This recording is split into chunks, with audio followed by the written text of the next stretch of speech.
We're going to rank every single Blink-182 side project, but first we need to talk about them, and let's start off with the one that lasted the longest time, with the one that most people probably know the most, and that is Angels and Airwaves. Tim, what did you think of Angels and Airwaves? So Angels and Airwaves is Tom DeLonge's band that he set up after he left Blink-182.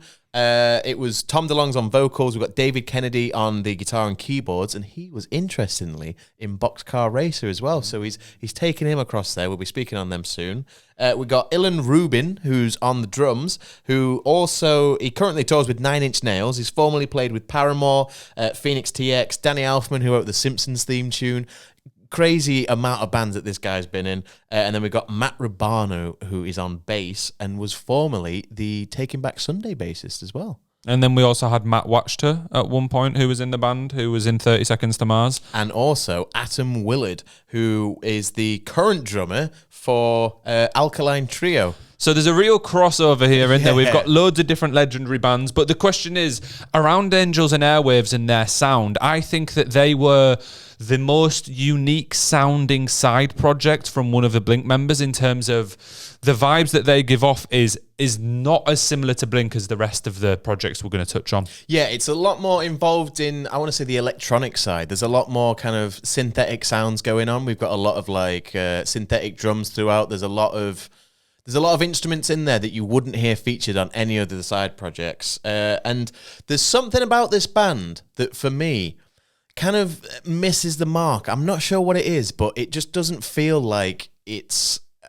quite what I would expect to come from something from Tom DeLonge. I think that's because you've listened to the other ones as well. No, it definitely is. It definitely is. I think that's why I like this band, because I can appreciate them for what they are, and what they are is not exactly the same as Blink-182. They've got 6 albums in total, and I do think across those 6 albums, there's a lot of good songs that you can pick out. However, I would also say that there's a fair few misses throughout there. Not every album's even hitting like a 5 or 6 out of 10 for me, but there is enough throughout their discography which makes me really appreciate Angels and Airwaves as a band.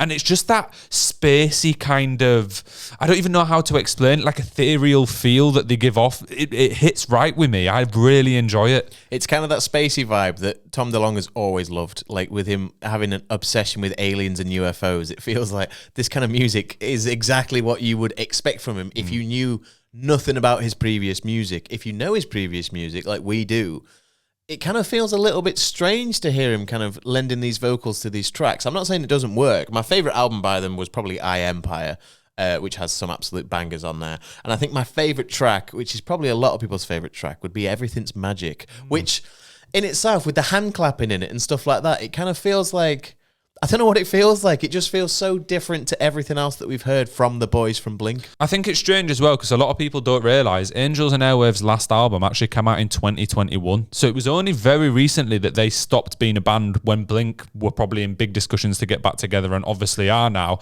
And that is actually probably my favourite album of theirs. I appreciate the older ones as well, but I thought that did a good job of kind of hitting a modern rock, kind of lots of synths, lots of cool sounds throughout it, but also being pretty pop punk. I felt the latest album was more so Tom DeLonge being Tom DeLonge in his older days, if that makes sense. And my favourite track off that is Kiss and Tell.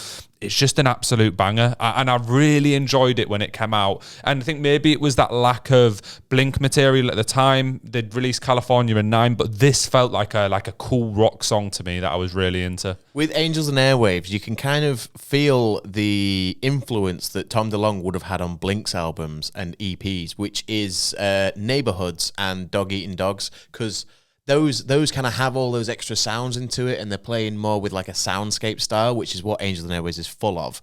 And I think it makes it very obvious as to which albums he had more of a hand in once he'd gone down that path. But shall we move on to a different band who Tom DeLonge had no hand in, and that is Simple Creatures, which featured Mark Hoppus of Blink-182 and Alex Gaskarth of All Time Low. So this was very interesting as an album and as a duo entirely, because it was just those two. There were no other members. So they were dealing with the vocals, the guitars, the keyboards, the production and the engineering. They did the whole lot, which is very impressive for two people. This sounded super electronic to me. The whole time, it really wasn't even so much a band. It was, but the production of the albums and the way in which the majority of tracks come out is nothing I would have expected if you'd have told me that those two created a band. Because for me, that's like a super group of pop punk icons, and it's not really pop punk at all. I wasn't really a huge fan of this music when it dropped because, like you're saying, the expectations were set quite high in terms of pop punk. And when I first listened to it, you think, what the hell is going on here? This is not what I expected.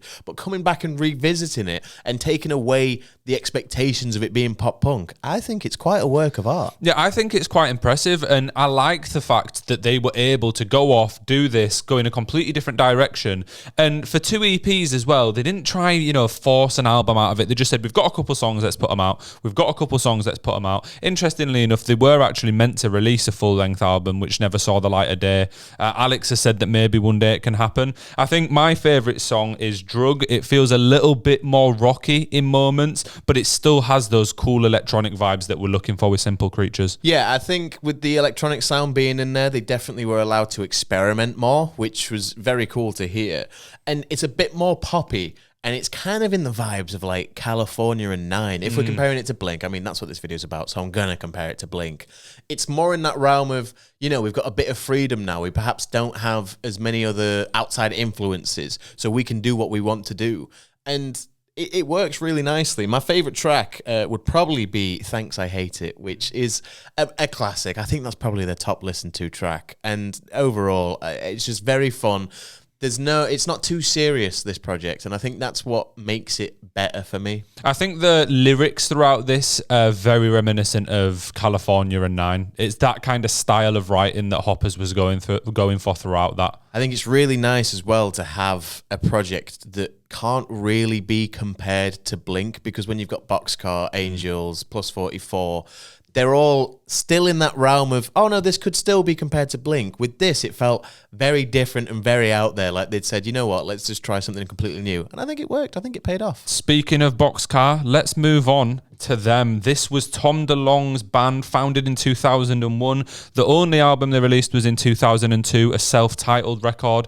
Who were the band members though, Tim? So we got Tom DeLonge. We had Travis Barker coming along and saying, yeah, I'll play drums for you, Tom. Why the hell not? We had David Kennedy, who is also the guitarist for Angels Airwaves. And then we had Anthony Celestino, probably butchering that name, on bass, who is just a friend of Travis Barker. No other bands or anything. Yeah, just brought him along. One thing that I really liked revisiting this album in preparation for this kind of chat was the album cover, that kind of graffiti style, the photography and the music videos around them felt so spot on for 2001, 2002 pop punk energy, if that makes sense.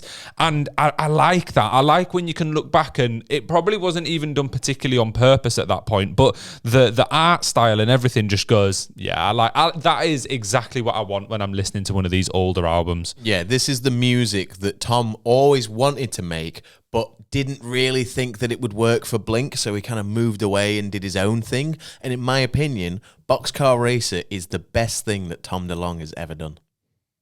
Oh, that's It's a big shout. It genuinely, this album that they released, I would say, is as close to a 10 out of 10 that you can get. You think that this album is better than Take Off Your Pants and Jacket? So then it's not the best thing he's ever done. But that was as a group of Blink-182. Well, yeah, but he's done that. Okay. So Boxcar Racer is better than Angels Airwaves, is what I'm trying to say there. Oh, I can kind of vibe with that, but also only because it was so condensed. It's a little bit easier to be better in one album than all 6 albums been unbelievable. The album just flows so well, though. Like, this album blows every Angels and Airwaves album out the water. It blows a lot of Blink's albums out the water as well, to be fair. I'm not going to lie. No, it is a fantastic album. There's a lot of good content on there. I do really enjoy it. I think some of my favourite tracks on there, I've actually got 2 for this one. First is Cat Like Thief, which features Tim Armstrong from Rancid and Transplants, and Jordan Pundik from Newfound Glory. Have I said that correctly? Probably. I always feel like I'm going to butcher a name. Do you know what I mean? But I really liked that. The features worked well. And to be honest, coming into it, I didn't know who they were. I had to Google them and I was like, oh, some legends of the game. And then I also loved Elevator, which also happens to feature Mark Hoppus. So it's practically a Blink song.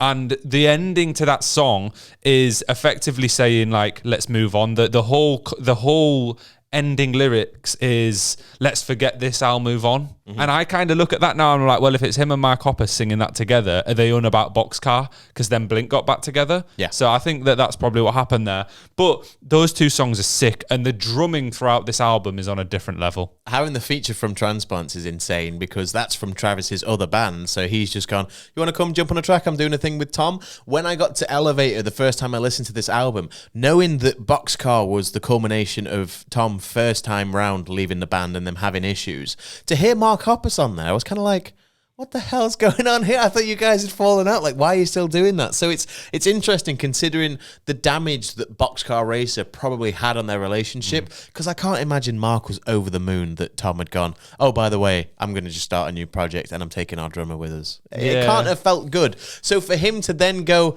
on then, I'll give you a feature, that's pretty big. I like that. It shows that there's more to their friendship. And when they fell out, I don't think they ever hated each other. They just maybe had a bit of a disagreement, weren't amicable on some stuff. There's a difference between hating someone and not wanting to travel the world with them every single day for months on end when you're touring. I can appreciate as a band after a while, especially when they've been together since so young, it can be difficult. But as an album, this kind of makes you realize what Blink was missing in the two albums they released without Tom.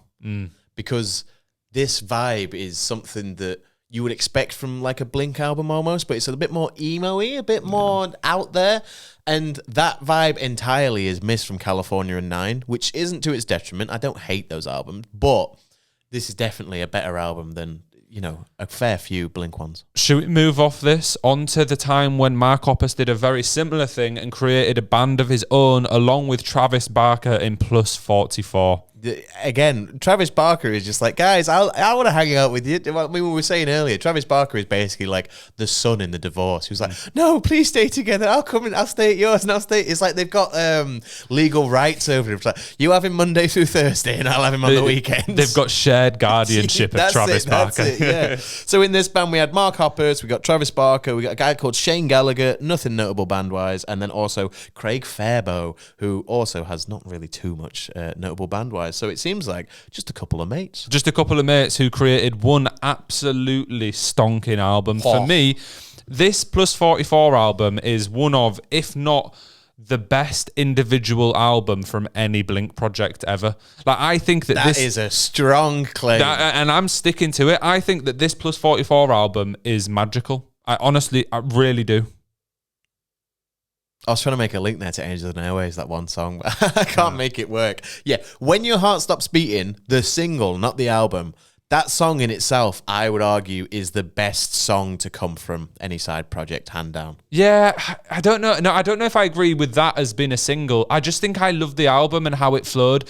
It was weird because whenever I listen to Blink, I kind of relate it to Tom DeLonge's voice and that raspiness, that punkiness. You know, he has lots of lyrics and stuff throughout where it's all kind of about the whiny levels of his voice. And I thought Mark sometimes fell behind a little bit, but then in this album, I think he shone through massively.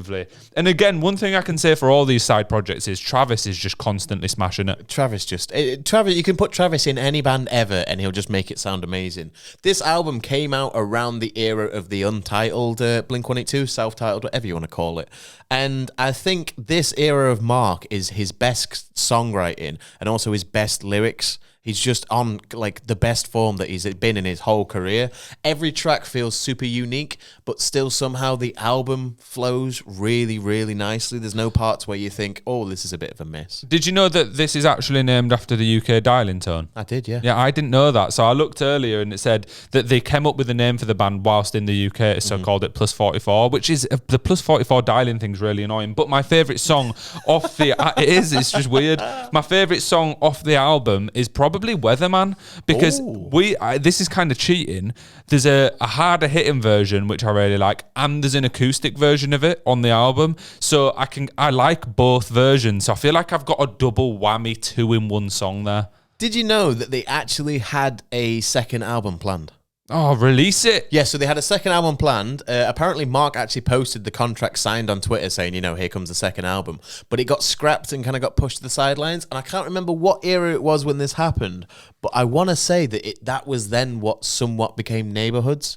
So it kind of makes sense, because that was like more Mark of an album than it's ever been, more Tom of an album than it's ever been. And I think that's maybe why a lot of people didn't like Neighborhoods, because it was so different. But it was those two with their different offshoots going, how about we kind of try and make a culmination of those sounds? No. And for me, it worked really well, because I love Neighborhoods. But for a lot of people, not the greatest. But when you look at the backstory of all this, it's crazy. Yeah, it's crazy. The timeline works so well. I mean, to be honest, it's crazy just how many different side projects there have been. Like we've not even talked about the other bands that Travis was in beforehand, because it was kind of pre-Blink. So we had the Aquabats that he was in first, where he was like Baron Von Drum Man or something like that. And then he's in Transplants as well. But that kind of stuff is in a completely different realm. He's done a million different things. And then you've got Hoppus, who's featured on tracks with State Champs, Neck Deep, Newfound Glory. But everyone in the world. But shall we go on and rank each Blink side project? Tim, we'll start with you. Which, in your opinion, comes bottom of the rankings? Bottom of the rankings for me is Angels and Airwaves. Yeah, I'm saying it. Saying it here. The worst out of all four, Angels and Airwaves. There's no way. They've got so much content that there's just... Angels and Airwaves for me, man. It misses the mark for me so much. Unfortunately, it just doesn't hit the heights that I wanted it to. On paper, whoa, that looks sick. When I listen to it, I think they've got some huge bangers hidden away. I'm not saying they don't. This is like when we did the Blink rankings. Just because it's at the bottom doesn't mean I don't like it. On a similar vibe, bottom for me is Simple Creatures. I quite liked what they put out. I think it was unique, and I liked the kind of test experiment that they were going with. I like a couple of the Simple Creatures tracks, but I just feel like it wasn't the best execution of electronic style rock music that I've ever heard. I don't listen to it on a regular basis, so for that reason, it's bottom. My next one would be Simple Creatures. That's where they're going to come in. I think it's more my style, which is why I put it a little bit higher. I wish they released more music than they did, because we've only got 2 EPs from them. But I think there's probably an album's worth of songs there. Yeah. It just hits heights that work for me better than Angels and Airwaves does, and it's what I would more expect from a side project. Up next for me is Angels and Airwaves, as you would probably expect. It's just who's gonna have who in the top 2. I already know. But no, Angels and Airwaves, I think throughout the discography, they've got a lot of big songs. It's just a lot of the albums aren't as good as albums as I would like them to be. Otherwise, I think that they would creep into second. It was a big debate, actually, as to who to put second and third. I'm still kind of debating it, but I'll put Angels and Airwaves third. Who do you have in second, Tim? Second place for me is Plus 44. Now, if you'd have asked me this question 5 years ago, 100% Plus 44 would have been topping this list. But in recent years, after fully taking in consideration as to the Boxcar album as a whole, they've got to come second. Oh, well, second for me is Boxcar. Yeah, I figured this might be the case. When we started doing this, I was like, I feel like I know what's coming here. I love the Boxcar album. I think it's fantastic, but I also think it is closer to the Blink sound, especially in self-titled, than anything else here. And not that that's a problem, because I love that album, but I just think Plus 44 to me is a little bit more unique. So that's why I put them above them. Yeah. So for me, number 1 would be Boxcar Race, and the reason for that is because the album's just phenomenal. It's just phenomenal. It is. I'm not debating that. For me, I think I genuinely came to realize, like, in later years, that I think the best part of Blink for me is Tom DeLonge. So when I'm saying that Angels and Airwaves at the bottom, it's really upsetting for me to say that, because I love Tom DeLonge as a musician, but that style of music that he then went into just doesn't work for me. Whereas Boxcar is Tom DeLonge writing the songs, making the music, singing the songs. He write the theme tune, sing the theme tune. It does all of it. It does all of it. It's the perfect project. Plus 44 of course, top for me. I love them. I love that album so much. I've listened to it on repeat for years. And I think it's Mark at the peak of his powers. I think it's Travis at the peak of his powers. Don't know who the other two blokes are, but I love them. And I would really love to hear those songs properly live one day. Same with Boxcar. If Blink did a tour where they just did Plus 44 and Boxcar, I'd be gassed. Oh, would we see When Your Heart Stops Beating? They did snippets. Yeah, not they properly. did. They did like 3 snippets of different songs, didn't they? Which was such a tease because That's like, just cool. do the whole fucking song. But you knew when the headlining festival, they can't just throw them in. But yeah, that's our rankings then. I'll give mine quickly before we head off. Simple Creatures, bottom. Then I've got Angels and Airwaves, third. Boxcar Racer, second. And Plus 44, top. So for me, Angels and Airwaves are at the bottom of the list. Then we've got Simple Creatures coming in at third. At second is Plus 44. And at first place, the best Blink side project is Boxcar Racer. It just upsets me that you've put Angels rock bottom. It's not rock bottom, though. It's does? not rock bottom. There's no way I love them all. I love them all. There's no way that they're worse than Simple Creatures. I just prefer Simple Creatures. All right. I think the music that Simple Creatures put out is more my style than what Angels and Airwaves is. Unfortunately, it's just how it goes, bro. Just gotta accept it. I would prefer it if everyone watching this video hits like and subscribe. We do a lot of content around pop punk, around Blink, around music, everything you can dream of. So hit the buttons. And you know what else? Leave your comments down below as to who you think is the best in terms of side projects. Who's the best for you? Who do you like the most? Who do you dislike the most? Give us your reasons. We want to know. We really want to know. We're very interested. Peace.